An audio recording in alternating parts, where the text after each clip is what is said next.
Hi, ಎಲ್ರಿಗೂ ನಮಸ್ಕಾರ. ನಾನು ನಿಮ್ಮ ಪ್ರೀತಿಯ ರಕ್ಷಣ್ ಗೌಡ ಕನ್ನಡಿಗ ಮಾತಾಡ್ತಾ ಇದ್ದೀನಿ. ಎಲ್ಲರೂ ಹೇಗಿದ್ದೀರಾ? ನಾನಂತೂ ತುಂಬ ಚೆನ್ನಾಗಿದ್ದೀನಿ. ನಾರ್ಮಲಾಗಿ ವೀಡಿಯೋ ಮಾಡಿ ಸುಮಾರು ದಿನ ಆಯಿತು. ಸುಮಾರು ದಿನಗಳಾದಮೇಲೆ ಫಸ್ಟ್ ಟೈಮ್ ನಾನೊಂದು ಬೈಕ್ದು ವೀಡಿಯೋ ಮಾಡ್ತಾಯಿದ್ದೀನಿ. ಸೊ ನಾನು ಮಾಡ್ತಾಯಿರೋ ಬೈಕ್ ಬಂದು R15 V4 ಯಮಹಾ ಕಂಪ್ನಿಯವ್ರದ್ದು. ಸೊ ನನ್ನ ಕಸಿನ್ ಒಬ್ಬರು ಲಾಸ್ಟ್ 2 ಡೇಸ್ ಬ್ಯಾಕ್ ಬೈಕ್ ತೊಗೊಂಡಿದ್ದು. ಸೊ ಮಾರ್ನಿಂಗ್ ನಾನು ನೋಡಿದೆ ಬೈಕು. ಸೊ ವ್ಲಾಗ್ ಮಾಡ್ತಾಯಿದ್ದೀನಿ.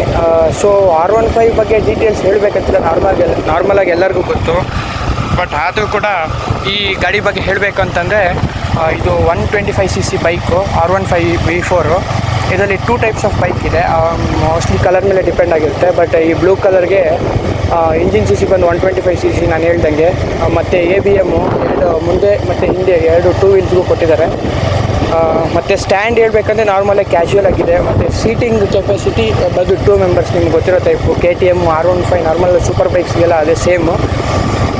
ಮತ್ತು 2 ವೀಲ್ಸ್ ಕೂಡ ABM ಕೊಟ್ಟಿದ್ದಾನೆ, ಅಪ್ ಆ್ಯಂಡ್ ಡೌನು. ಸ್ಟ್ಯಾಂಡ್ ಸ್ಲೈಟಾಗಿ ಬೆಂಡ್ ಆಗುತ್ತೆ. ಮತ್ತು ಹೇಳಬೇಕಂದ್ರೆ ನಾರ್ಮಲಾಗಿ ಡಿಮ್ ಆ್ಯಂಡ್ ಡಿಫು, ಮತ್ತು ಈಗ ಸೆಲ್ಫು ಗಾಡಿಗೆ ಹೇಗಿದೆ ಅಂದರೆ ನಾರ್ಮಲಾಗಿ ಆಫು ಆನು ಎಲ್ಲ ಒಂದೇ ಬಟನಲ್ಲಿ ಕೊಟ್ಟಿದ್ದಾನೆ. ಮತ್ತು ಈ ಕಡೆ ಲೈಟಿಂಗ್ಸು. ಬೈಕ್ ಅಂತೂ ಚಿಕ್ಕದಾಗಿದೆ ಓಡಿಸೋಕ್ಕೆ. ಬಟ್ ನಾರ್ಮಲಾಗಿ ಡ್ರೈವರ್ ಸೀಟ್ ಅನ್ಕಂಫರ್ಟೇಬಲ್ಲು, ಸ್ವಲ್ಪ ಬೆಂಡಾಗಿ ಓಡಿಸ್ಬೇಕು. ಲಾಂಗ್ ಡ್ರೈವ್ ಎಲ್ಲ ಇದ್ರಲ್ಲಿ ಹೋಗೋಕ್ಕಾಗಲ್ಲ. ನಾರ್ಮಲಾಗಿ ಏನಾದರೂ ಬ್ರೇಕ್ಫಾಸ್ಟ್ ರೈಡ್ಸು ಅಥವಾ ನಾರ್ಮಲ್ ಶಾರ್ಟ್ ಟ್ರಿಪ್ಸು ಎಲ್ಲ ಹೋಗ್ಬೋದು. ಅರೌಂಡ್ ಒಂದು 200 ಕಿಲೋಮೀಟರ್ಸ್ ಎಲ್ಲ ಬೋರ್ ಆಗೋದಿಲ್ಲ. ಅದಕ್ಕಿಂತ ಜಾಸ್ತಿ ಏನಾದರೂ ಹೋದರೆ ಸಿಕ್ಕಾಪಟ್ಟೆ ಸೊಂಟ ನೋವು. ನಂಗೆ ಆಲ್ರೆಡಿ ಒಂದು 2 ಕಿಲೋಮೀಟರ್ಸ್ ಜರ್ನಿ ಮಾಡೋಷ್ಟೊತ್ತಿಗೆ ಫುಲ್ ಭುಜ ಎಲ್ಲ ನೋವ್ತಾ ಇದೆ. ಮತ್ತು ಗಾಡಿ ಬಗ್ಗೆ ಹೇಳ್ಬೇಕಂತಂದರೆ, ಗಾಡಿ ಮತ್ತು ಲುಕ್ ಮಾತ್ರ ಸಕ್ಕತ್ತಾಗಿ ಕೊಟ್ಟಿದ್ದಾರೆ. ಕಲರು ಬ್ಲೂ ಕಲರು ಸೂಪರಾಗಿದೆ. ಸೊ R15 ಅವರು ಮತ್ತು ಇನ್ನೊಂದು ಏನು ಮಾಡಬೇಕಿತ್ತಂದರೆ, ಹ್ಯಾಂಡಲ್ ಇನ್ನು ಸ್ವಲ್ಪ ಹೈಟಿಗಿಟ್ಟು ಶೋಲ್ಡರ್ ರೈಸ್ ನಾರ್ಮಲಾಗಿ ಕೂತ್ಕೊಳ್ಳೋಗಿರಬೇಕಿತ್ತು. ಈಗ ರಾಯಲ್ ಎನ್ಫೀಲ್ಡ್ ಥರ ಎಲ್ಲ ಇದರಲ್ಲಿ ಸಿಕ್ಕಾಪಟ್ಟೆ ಬೆಂಡಾಗಿ ಗಾಡಿ ಓಡಿಸ್ಬೇಕು. ಸೊ ಕಾಂಟಿನೆಂಟಲ್ GT 650 ಅಂತ ಬಂದರೆ ಅದು ಒಳ್ಳೆ ಬೈಕೆ. ನಮ್ಮಂಥ ಮಿಡಿಲ್ ಕ್ಲಾಸ್ ಅವರು ತುಂಬ ದಿನ ಕೂಡಿಟ್ಟು ಬೈಕ್ ತೊಗೊಳ್ಳೋಂಥ ಬೈಕ್ ಅದು. 4.5 lakh ಇದೆ. 4,02,000 cost rate, starting rate. But ನಾವು 4,02,000 ಕೊಡೋದಂದರೆ ಯಾವುದೋ ಒಂದು ಮನೆಯಲ್ಲಿ ಯಾವುದೋ ಒಂದು ಕಷ್ಟ ಸಿಗಬೇಕಾಗುತ್ತೆ ಅಂತ ಯಾರು ತಗೊಳ್ಳೋದಿಲ್ಲ. ಹಾಗಾಗಿ ನಾನು ನಮ್ಮ ಅಪ್ಪ ತಂದು ಗಾಡಿ ಬೇಕು ಅಂತ ನಾನು ಕೇಳಿದ್ದೆ. ಬಟ್ ಅದೇ ಒಂದು ನಾನು ಹೇಳ್ದೆಲ್ಲ, ಜುಪಿಟರ್ ತಗೊಂಡೆ ಅಷ್ಟೇ. ಸೊ ನೆಕ್ಸ್ಟ್ ನನಗೂ ಪ್ಲ್ಯಾನ್ ಇದೆ ಕಾಂಟಿನೆಂಟಲ್ GT 650 ತೊಗೊಬೇಕು ಅಂತ. ನೋಡೋಣ, ಕಾಂಟಿನೆಂಟಲ್ GT 650 ಅದು ನೇವಿ ಬ್ಲೂ ಕಲರಲ್ಲಿ ತೊಗೊಬೇಕು ಅಂತ ಇದ್ದೀನಿ.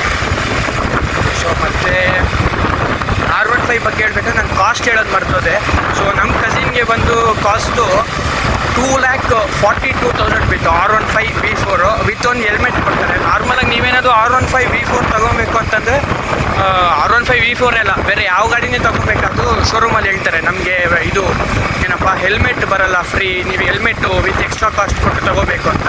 ಬಟ್ ನೀವು ಡಿಮ್ಯಾಂಡ್ ಮಾಡಬೇಕು, ಇಲ್ಲ ನಮ್ಗೆ ಹೆಲ್ಮೆಟ್ ಬೇಕು, ಇಲ್ಲ ಗಾಡಿನೇ ಬೇಡ ಅಂತ ಹೇಳಿದ್ರೆ ಅದೇ ಟೈಮಲ್ಲಿ ಸರ್ಟನ್ ಟೈಮ್ ಶೋರೂಮಲ್ಲೇ ಕೊಡ್ತಾರೆ ಅವರು. ಕಂಪ್ನಿ ಕಡೆಯಿಂದನೇ ಶೋರೂಮ್ವ್ರಿಗೆ ಹೆಲ್ಮೆಟ್ ಕೊಡ್ತಾರೆ. ಬಟ್ ಅವರು ಸ್ವಲ್ಪ ಅದನ್ನ ಬೇರೆ ಡೀಲಿಂಗ್ ಮಾಡ್ಕೊತಾರೆ. ಸೊ ನಾವೇನಾದ್ರು ಹಠ ಮಾಡಿ ಇಲ್ಲ ನಮಗೆ ಬೇಡ ಬೇರೆ ಶೋರೂಮಲ್ಲಿ ತೊಗೊಳ್ತೀವಿ ಅಂದರೆ ಪಕ್ಕ ಅವರು ಹೆಲ್ಮೆಟ್ ಕೊಟ್ಟೇ ಕೊಡ್ತಾರೆ. ಸೊ ಇದು ಮೈಲೇಜ್ ಬಂದು ಶೋರೂಮ್ ಅವ್ರು ಹೇಳಿದ ಪ್ರಕಾರ 55 ಹೇಳಿದ್ದಂತೆ. ಬಟ್ 2 ಡೇಸಲ್ಲಿ ಅವ್ರು ನೋಡಿದ್ದಾರೆ, ಒಂದು ಅರೌಂಡ್ ಒಂದು 55 ಹೇಳ್ತಾ ಇದ್ದಾರಲ್ವ. ಈಗ ಒಂದು ಅರೌಂಡ್ ಒಂದು 45 to 48 ಬರ್ತಾಯಿದೆ. ನಾವು ಒಂದು ಹೈವೇಲೆಲ್ಲ ಹೋದರೆ ಒಂದು 48 ಆರಾಮಾಗಿ ಬರುತ್ತೆ. ಮತ್ತು ನಾವು ಈ ವಿಲೇಜ್ ರೋಡ್ಸಲ್ಲೆಲ್ಲ ಹೋದರೆ ನಾರ್ಮಲಾಗಿ ಒಂದು 45 ಅಥವಾ 46 ಬರ್ತಾಯಿರುತ್ತೆ. ಸೊ ಗೊತ್ತಿಲ್ಲ, ಇನ್ನೂ ಫಸ್ಟ್ ಸರ್ವಿಸ್ಸು ಆಗಿಲ್ಲ. ಫಸ್ಟ್ ಸರ್ವಿಸ್ ಅವರು 500 ಕಿಲೋಮೀಟರ್ಸ್ ಮಾತ್ರ ಕೇಳಿದ್ದಂತೆ. ಬಟ್ ಇವರು 612.8 ಕಿಲೋಮೀಟರ್ಸ್ ಇದುವರೆಗೂ ನಾನು ನೋಡ್ಸಿರೋ ಪ್ರಕಾರ. ಮತ್ತು ಇದು ಗೇರ್ ಸಿಸ್ಟಮ್ ಬಂದು ಮರ್ತೋದೆ ಹೇಳೋದು. ಗೇರ್ ಬಂದು 6 ಗೇರ್ಸ್ ಇದೆ. ನಾರ್ಮಲಾಗಿ ಫ್ರಂಟ್ ಒಂದು 4 ಗೇರ್ಸ್, ಬ್ಯಾಕ್ಗೆ 5 ಗೇರ್ಸ್ ಬ್ಯಾಕ್ಗೆ. ಸೊ ಮತ್ತು ಈಗ ಮಿರರ್ ಸೇಮ್ KTMಗೆಲ್ಲ ಯಾವ ಥರ ಕೊಟ್ಟಿದ್ದಾರೆ ಸೇಮ್ ಅದೇ ಥರ ಕೊಟ್ಟಿದ್ದಾರೆ. ಫುಟ್ಟು ಕೂಡ ಅಷ್ಟೇ, ಸ್ವಲ್ಪ ಬ್ಯಾಕ್ ಇಟ್ಕೋಬೇಕು ಮತ್ತು ಆರಾಮಾಗಿ ಹೋಗ್ಬೋದು. ಗಾಡಿ ಅಂತೂ ನನಗೆ ಸಿಕ್ಕಾಪಟ್ಟೆ ಇಷ್ಟ ಆಯಿತು. ಬಟ್ ಒಂದೇನಪ್ಪ ಅಂತಂದರೆ ಡ್ರೈವರ್ ಸೀಟ್ ಒಂದೇ ಹಾಕಿ ಗಾಡಿ ಓಡಿಸ್ಬೇಕು, ಅದೊಂದೇ ಪ್ರಾಬ್ಲಮ್ ಅನಿಸಿದ್ದು. ಅದು ಬಿಟ್ಟರೆ ಬೇರೆ ಗಾಡಿಯಲ್ಲಿ ಯಾವುದೇ ಪ್ರಾಬ್ಲಮ್ ಇಲ್ಲ. ಸೊ ನಾರ್ಮಲಾಗಿ ತುಂಬ ಜನಕ್ಕೆ ಆಸೆ ಇರುತ್ತೆ, ನಾನು ಗಾಡಿ ತೊಗೊಬೇಕು ಅಂತ. ಏನಕ್ಕೆ? ನಾನು ಎಂಜಾಯ್ ಮಾಡಬೇಕು, ಟ್ರಿಪ್ ತಗೋಬೇಕು, ಲಾಂಗ್ ರೈಡ್ ಹೋಗ್ಬೇಕಂತ.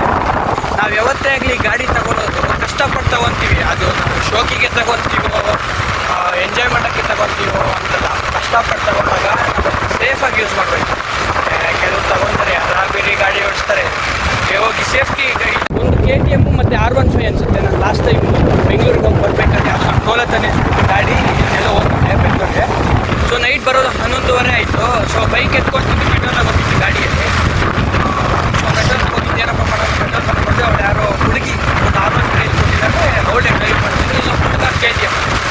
ಸೊ ಅವರಿಬ್ಬರು ಇಂಗ್ಲೀಷಲ್ಲಿ ವಾದ ಮಾಡ್ತಾರೆ. ಅವಳು ಹುಡುಗಿ ಹೇಳ್ತಿದ್ದಾರೆ ಹುಡುಗನಿಗೆ, you guys are not capable to win amount the girls, ಅದು ಇದು ಹೇಳ್ತಾಳೆ. ಬಟ್ ನಾನು ನೋಡಿದೆ, ಆಯಿತು ಅವಳೇ ಒಳ್ಳೆ ಹೆವಿ ರೈಡರ್ ಅಂತ ಆಗಲಿ, ಬಟ್ ಅವರು ರೇಸ್ ಇಡೋಣ ಹೈವೇಲಿ ಅಂತಾರೆ, ಬ್ಯಾಂಗ್ಳೂರ್ ಟು ತಿರುಪತಿ ಹೈವೇಲಿ. ರೇಸ್ ಇಡೋದು ದೊಡ್ಡ ವಿಷಯ ಅಲ್ಲ.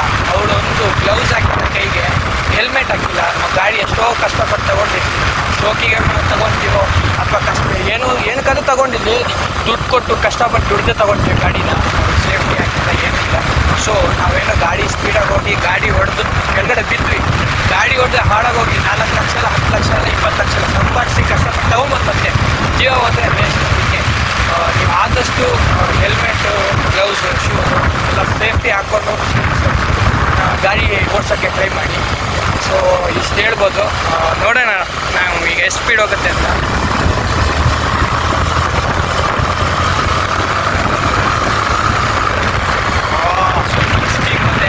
ಸಾಕು ಹಳ್ಳಿಯಲ್ಲಿ. ಸೊ ಫ್ರೆಂಡ್ಸ್, ನೀವು ಯೋಚನೆ ಮಾಡ್ತಾ ಇರ್ಬೋದು, ಇವನೇನಪ್ಪ R15 ಓಡಿಸ್ತಾ ಇದ್ದಾನೆ ಅದು ಇದು ಅಂತ. ಸೊ ಬೈಕ್ ಕೂಡ ನಂದಲ್ಲ, ನಾನು ನಿಮ್ಗೆ ಆಗಲೇ ಹೇಳಿದೆ ನಮ್ಮ ಕಸಿನ್ದು ಅಂತ. ಸೊ ನೀವು ಕೂಡ R15 ಓಡಿಸ್ಬೇಕು, ನನ್ನ ಹತ್ರ ದುಡ್ಡಿಲ್ಲ, ತಗೋಬೇಕು ಗಾಡಿ. ನೀವಂದರೆ ನನ್ನ ಮನೆ ಪಕ್ಕದಲ್ಲಿ ತಗೊಂಡು ನನಗೆ ಗಾಡಿ ಕೊಡೋದಿಲ್ಲ, ಏನು ಮಾಡೋದು, ನನಗೆ ಆಸೆ ಅಂತೇಳಿದರೆ ನೀವು ಆ ಬೈಕ್ನ ಕಂಪನಿಗಳ ಒಂದು ಓನ್ ವೆಬ್ಸೈಟ್ಗೆ ಹೋಗಿ ವಿಸಿಟ್ ಮಾಡಿ. ಅಲ್ಲಿ ಬುಕ್ ಟೆಸ್ಟ್ ರೈಡ್ ಅಂತ ಒಂದು ಆಪ್ಷನ್ ಇರುತ್ತೆ. ಈಗ R15 ಎಕ್ಸಾಂಪಲ್ ತಗೊಳ್ಳೋದಾದರೆ ನೀವು ಆಫ್ಲೈನಲ್ಲಿ ಕೂಡ ಶೋರೂಮಲ್ಲಿ ಹೋಗಿ ನೀವು ಗಾಡಿ ಬಗ್ಗೆ ವಿಚಾರಿಸಿ, ಅಥವಾ ಅವನ್ನ ಟೆಸ್ಟ್ ರೈಡ್ ಬೇಕು ಅಂತ ಕೇಳಿದ್ರೆ ಟೆಸ್ಟ್ ರೈಡ್ ವ್ಯವಸ್ಥೆ ಮಾಡಿಕೊಡ್ತಾರೆ. ಇಲ್ಲ ನನಗೆ ಶೋರೂಮ್ಗೆ ಹೋಗೋದಿಲ್ಲ, ಸೀದಾ ನಾನು ಆನ್ಲೈನಲ್ಲೇ ಮಾಡ್ತೀನಿ ಅಂತಂದರೆ ಯಮಹಾ ಕಂಪನಿ ವಿಸಿಟ್ ಮಾಡಿ. ಗೂಗಲಲ್ಲಿ ವೆಬ್ಸೈಟಲ್ಲಿ ಸುಮಾರು ಇರುತ್ತೆ R15 ಮಾಡಲ್ಸು, ಅಥವಾ ಯಮಹಾ ಕಂಪನಿಯಲ್ಲೇ ಬೇರೆ ಬೇರೆ ಗಾಡಿಗೆ ಇರ್ತವೆ. ಸೊ ನೀವು R15 V4ನ ಸೆಲೆಕ್ಟ್ ಮಾಡಿದರೆ ಫ್ರೀ ಟೆಸ್ಟ್ ಡ್ರೈವ್ ಆಪ್ಷನ್ ಕೊಡುತ್ತೇವೆ. ಅಲ್ಲಿ ನೀವು ಕೇಳುತ್ತೆ test drive option. Test drive option press ಮಾಡಿ ನಿಮ್ಗೆ ಯಾವ ಗಾಡಿ ಬೇಕು, ಯಾವ ಕಲರ್ ಬೇಕು. ಕಲರೆಲ್ಲ ಮೋಸ್ಟ್ ಪ್ರಾಬಬ್ಲಿ ಬೇಡ ಅನಿಸುತ್ತೆ ನನಗೆ ಗೊತ್ತಿದ್ದಂಗೆ. ನಿಮ್ಗೇನು ಗಾಡಿ ಓಡಿಸಿದ್ರೆ ಸಾಕು. ಇಲ್ಲ ಕಲರ್ ಕೂಡ ಸೆಲೆಕ್ಟ್ ಮಾಡ್ಬೋದು, ಆಪ್ಷನ್ ನನಗೂ ಗೊತ್ತಿಲ್ಲ, ನಾನು ಇದುವರೆಗೂ ಮಾಡಿಲ್ಲ. ಬಟ್ ಲಾಸ್ಟ್ ಟೈಮ್ ನಾನು ಕಾಂಟಿನೆಂಟಲ್ GT 650 ಅಂತ ಮಾಡಿದ್ದೆ. ಆಗ ಕಲರ್ ಅಂತ ಏನು ಕೇಳಿಲ್ಲ, ಯಾವ ಬೈಕು ಎಷ್ಟು CC ಇದು ಅಂತ ಎಲ್ಲ ಕೇಳಿದ್ರು. ಕಾಂಟಿನೆಂಟಲ್ GT 650 ನಾನು ಫಸ್ಟ್ ಕ್ಲಾಸಿಕ್ 350 ನೋಡಿದೆ, ಕೊಡ್ತಾರಾ ಇಲ್ವಾ ಈ ಥರ ಬೈಕ್ಸ್ ಎಲ್ಲ ಫಸ್ಟ್ ಟೈಮ್ ಅಂತ. ಫಸ್ಟ್ಲಿ ಕಂಡೀಷನ್ಸ್ ಏನಪ್ಪ ಅಂತಂದರೆ, ಫಸ್ಟ್ ಆಫ್ ಆಲ್ ನಿಮಗೆ ವ್ಯಾಲಿಡ್ ಡಾಕ್ಯುಮೆಂಟ್ಸ್ ಇರಬೇಕು. ಆಧಾರ್ ಕಾರ್ಡ್ ಇರಬೇಕು, ಆಫ್ಲೈನಲ್ಲಿ ಮಾಡೋದಾದರೆ ಡ್ರೈವಿಂಗ್ ಲೈಸೆನ್ಸ್ ಇರಬೇಕು, ಮತ್ತು ನಿಮ್ಗೆ 18+ ಆಗಿರಬೇಕು. ಫಸ್ಟ್ ಅದೇ ಇಂಪಾರ್ಟೆಂಟ್. ಸೊ ನೀವು ಯಮಹಾ ಬುಕ್ ಮಾಡೋದಾದರೆ R15 ಅದೇ ಯಮಹಾ ವೆಬ್ಸೈಟ್ಗೆ ಹೋಗಿ R15 V4 ಅಂತ ಟೆಸ್ಟ್ ರೈಡಿಂಗಲ್ಲಿ ಸೆಲೆಕ್ಟ್ ಮಾಡಿ ಟೈಮಿಂಗ್ಸ್ ಕೇಳ್ತಾರೆ. ಮೋಸ್ಟ್ಲಿ ಈಗ ರಾಯಲ್ ಎನ್ಫೀಲ್ಡಲ್ಲಿ ನಾನು ನೋಡೋಕ್ಕೆ ಹೋದಾಗ ಮಾರ್ನಿಂಗ್ ನೀವು ಯಾವುದೇ ಟೈಮ್ ಆಗಲಿ 1 ಅವರ್ ಅಥವಾ 2 ಅವರ್ಸ್ ಟೈಮ್ ಕೊಡ್ತಾರೆ. ಸೊ R15 ಅವ್ರು ಏನಪ್ಪ ಅಂತಂದರೆ ನಾನು ಕೇಳಿದ ಪ್ರಕಾರ ಎಲ್ಲೋ ಮಿನಿಮಮ್ 6 to 7 ಅವರ್ಸ್ ಟೈಮ್ ಕೊಡ್ತಾರೆ. ನೀವು ಆರಾಮಾಗಿ 7 ಅವರ್ಸ್ ಅಂತಂದರೆ ಎಲ್ಲಾದರೂ ಒಂದು ಆರಾಮಾಗಿ ಜಾಲಿ 200 ಕಿಲೋಮೀಟರ್ಸ್ ಎಲ್ಲ ಹೋಗಿ ಬರ್ಬೋದು. ಸೊ ಟೆಸ್ಟ್ ರೈಡ್ ಬುಕ್ ಮಾಡ್ಕೊಳ್ಳಿ. ನಿಮ್ಮ ಖುಷಿಯನ್ನು, ಅಥವಾ ನಾವು ರಿಚ್ ಅಲ್ಲ, ನಾವು ಈ ಗಾಡಿ ಓಡಿಸೋಕ್ಕೆ ಕೆಪೇಬಲ್ ಅಲ್ಲ ಅಂತ ಥಿಂಕ್ ಮಾಡೋದು ಬಿಟ್ಟು ಈ ಟೆಸ್ಟ್ ರೈಡನ್ನು ಬುಕ್ ಮಾಡಿ ನಿಮ್ಮ ಆಸೆಗಳೆಲ್ಲ ನೆರವೇರಿಸ್ಕೊಳ್ಳಿ. ಟೈಮ್ ಬಂದಾಗ ತನ್ನಷ್ಟಕ್ಕೆ ಅದೇ ಎಲ್ಲ ಆಗುತ್ತೆ. R15 ಎಲ್ಲ ಬುಗಾಟಿ ಎಲ್ಲ ಬರುತ್ತೆ ನಮ್ಮ ಹತ್ರ. ಒಂದು ಟೈಮ್ ಬೇಕು, ಇನ್ನೊಂದು ನಾವು ಒಳ್ಳೆ ಸೆಟಲ್ ಆಗಬೇಕು ಲೈಫಲ್ಲಿ, ನಮ್ಗೆ ಯಾವುದೇ ಕಷ್ಟ ಅಷ್ಟು ಇಲ್ಲ ಅಂತಂದರೆ ಗಾಡಿಯೆಲ್ಲ ಏನು ಬೇಕಾದ್ರೂ ತಗೋಬೋದು. ಸೊ ಇದು ಟಾಪ್ ಸ್ಪೀಡ್ ಅಂತ ಗಾಡಿಯವ್ರು ಹೇಳೋ ಪ್ರಕಾರ, ಮತ್ತು ಗಾಡಿ ಮ್ಯಾನ್ಯುವಲಲ್ಲಿ ಮತ್ತು ಆ ಬುಕ್ಕಲ್ಲಿ ಬ್ರೋಚರಲ್ಲಿ ಕೊಟ್ಟಿರೋ ಪ್ರಕಾರ 120 ಅಂತಾರೆ. ನಾನು ಆಗಲೇ ಟ್ರೈ ಮಾಡಿದೆ, 120 ಎಲ್ಲ ಹೋಗೋದಿಲ್ಲ. ಮ್ಯಾಕ್ಸಿಮಮ್ ಅಂದರೆ 112 ಮತ್ತು ಶಿವರ್ ಆಗುತ್ತೆ. 113 ಹೋಗುತ್ತೆ, 112 ಬರುತ್ತೆ, 113 ಹೋಗುತ್ತೆ, 112 ಬರುತ್ತೆ. ಹೈವೇಲೆಲ್ಲ ಟ್ರೈ ಮಾಡಬೇಕು. ಈ ಥರ ಹಳ್ಳಿ ರೋಡಲ್ಲಿ ಟ್ರೈ ಮಾಡಿದ್ರೆ ಈ ನಾಯಿ ಆಗಿರ್ಬೋದು, ದನ ಆಗಿರ್ಬೋದು, ಜನಗಳೆಲ್ಲ ಬರ್ತಾ ಇರ್ತಾರಲ್ವ, ನಾವು ಯಾವಾಗ ಏನು ಡ್ಯಾಶ್ ಹೊಡಿತೀವ ಇಲ್ಲ ಅಂತ ನಮಗೇನು ಗೊತ್ತಾಗೋದಿಲ್ಲ. ಆಕ್ಸಿಡೆಂಟ್ಸ್ ಎಲ್ಲ ಜಾಸ್ತಿ ಆಗುತ್ತೆ. ಮೋಸ್ಟ್ ಪ್ರಾಬಬಲಿ ನಾವು ಹೆಲ್ಮೆಟ್ಟು ಮತ್ತು ಸೇಫ್ಟಿ ಗಾರ್ಡ್ಸ್ ಹಾಕ್ಕೊಂಡು ಗಾಡಿ ಓಡಿಸ್ಬೇಕು. ನಾವೆಲ್ಲ ಹಳ್ಳಿ ಕಡೆ ಏನು ಓಡಿಸೋದಿಲ್ಲ. ಸೊ ನಾನು ನೆಕ್ಸ್ಟ್ ಟೈಮಿಂದ ಮಾಡಬೇಕಂದ್ರೆ ಒಳ್ಳೆ ಬೈಕ್ ಜೊತೆ, ಒಳ್ಳೆ ಕಂಟೆಂಟ್ ಜೊತೆ ನಿಮ್ಮ ಮುಂದ್ಗಡೆ ಬರ್ತೀನಿ. ಸೊ ಅಲ್ಲಿ ತನಕ ನೀವೆಲ್ಲ ರಕ್ಷಣ್ ಗೌಡ ಕನ್ನಡಿಗ ಅಂತ ಯೂಟ್ಯೂಬ್ ಚಾನಲ್ ಫಸ್ಟ್ ಟೈಮ್ನ ವ್ಯೂ ಮಾಡ್ತಿದ್ರೆ ಸಬ್ಸ್ಕ್ರೈಬ್ ಮಾಡಿ ಮರಿಬೇಡಿ, ಮತ್ತು ಲೈಕ್ ಮಾಡಿ, ಶೇರ್ ಮಾಡಿ. ಸೊ ಮತ್ತೊಂದು ಸತಿ ಇನ್ನೊಂದು R15 ಥರ ಒಂದು ಒಳ್ಳೆ ಬೈಕ್ ಜೊತೆ ಬಂದು ನಾನು ಒಳ್ಳೆ ಕಂಟೆಂಟ್ ಕೊಡೋಕ್ಕೆ ಪ್ರಯತ್ನ ಪಡ್ತೀನಿ. ಸೊ ತಪ್ಪದೆ ಎಲ್ಲರೂ ಲೈಕ್ ಮಾಡಿ, ಶೇರ್ ಮಾಡಿ, ಕಮೆಂಟ್ ಮಾಡಿ. ಧನ್ಯವಾದಗಳು.